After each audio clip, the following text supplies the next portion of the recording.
Pernah kepikiran nggak gimana sih caranya membentuk masa depan sebuah bangsa? Jawabannya mungkin bukan lewat proyek-proyek infrastruktur raksasa, tapi lewat sesuatu yang jauh lebih personal, sesuatu yang kita lakukan setiap hari. Nah, kali ini kita akan bedah rencana super ambisius dari Indonesia untuk membangun generasinya dari dalam keluar. Oke, udah siap? Ini dia agenda kita.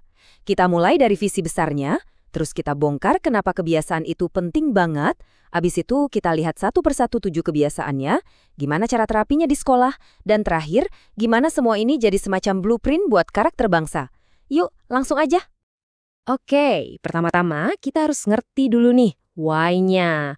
Apa sih tujuan gede di balik semua ini? Karena ini bukan sekedar program sekolah biasa loh. Pertanyaannya kan simple, tapi dalam banget. Gimana caranya kita ngebangun masa depan sebuah bangsa?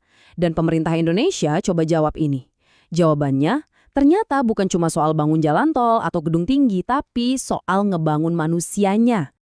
Dan jawaban itu ada di sini. Indonesia Emas 2045. Ini bukan proyek kaleng-kaleng, ini visi nasional yang ambisius banget. Tujuannya apa? Buat nyiptain SDM unggul pas Indonesia nanti umurnya 100 tahun. Kita ngomongin generasi yang religius, bermoral, sehat, cerdas, pekerja keras, disiplin, dan mandiri. Wow, ini bukan sekedar rencana, ini visi besar buat abad baru Indonesia. Oke, pertanyaannya sekarang, gimana caranya ngebentuk karakter sekompleks itu dalam skala satu negara? Nah, jawabannya ternyata simpel banget. Kuncinya ada di kekuatan kebiasaan. Ya, kebiasaan sehari-hari. Pasti sering dengarkan pepatah ini, bisa karena terbiasa. Nah, kearifan lokal inilah yang jadi jantung filosofis dari program ini. Dan yang keren, ini sejalan banget sama ilmu pengetahuan modern. Intinya, kemampuan dan karakter itu nggak datang tiba-tiba, tapi dibentuk lewat pengulangan terus-menerus. Nah, secara ilmiah, ini didasarin sama konsep dari buku The Power of Habit. Ada 3 langkah simpel, pemicu, rutinitas, dan hadiah. Gampangnya gini deh, pemicunya, kamu ngantuk pas bangun pagi. Rutinitasnya, bikin kopi. Hadiahnya, rasa seger dan melek. Simpel kan? Dengan ngertiin pola ini, kita bisa ngebentuk kebiasaan baru apapun secara efektif. Terus, ada juga inspirasi dari buku keren lainnya, Atomic Habits. Idenya jenius banget. Lihat angka ini, 1%. Tujuannya bukan buat berubah drastis dalam semalam, bukan, tapi jadi 1% lebih baik setiap hari. Kecil banget kan? Tapi bayangin, perubahan kecil yang dilakuin terus-terusan, dampaknya bakal luar biasa gede dalam jangka panjang, kayak efek bola salju gitu deh. Oke, jadi kita udah pegang filosofinya ya, perubahan kecil yang konsisten. Sekarang, mari kita masuk ke intinya. Apa aja sih 7 kebiasaan harian yang jadi fondasi program ini?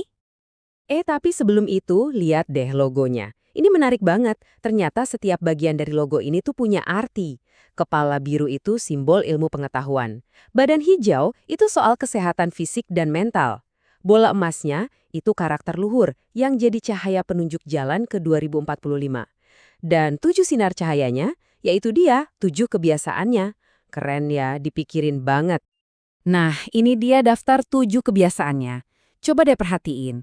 Bangun pagi, beribadah, olahraga, makan sehat, gemar belajar, bermasyarakat, dan tidur cepat.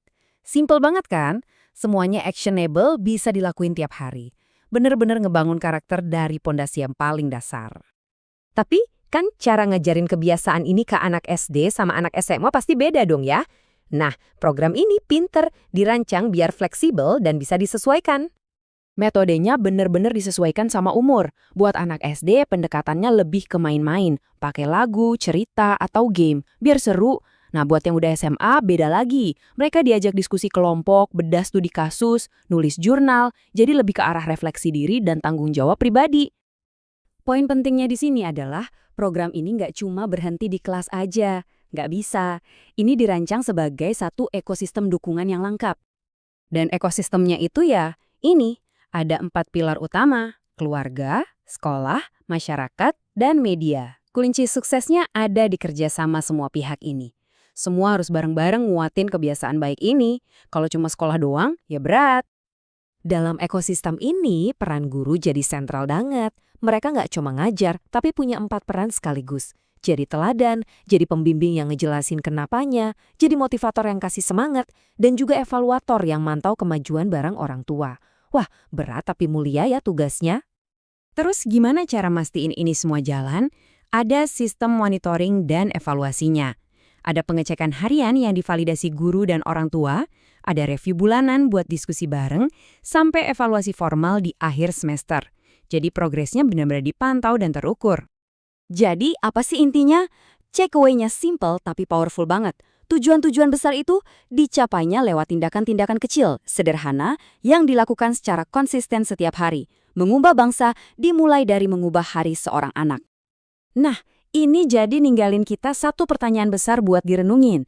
Cuma 7 kebiasaan sederhana, tapi mungkinkah ini kuncinya buat ngebuka potensi raksasa sebuah bangsa? Apa benar masa depan sebuah negara bisa dibentuk satu kebiasaan setiap harinya?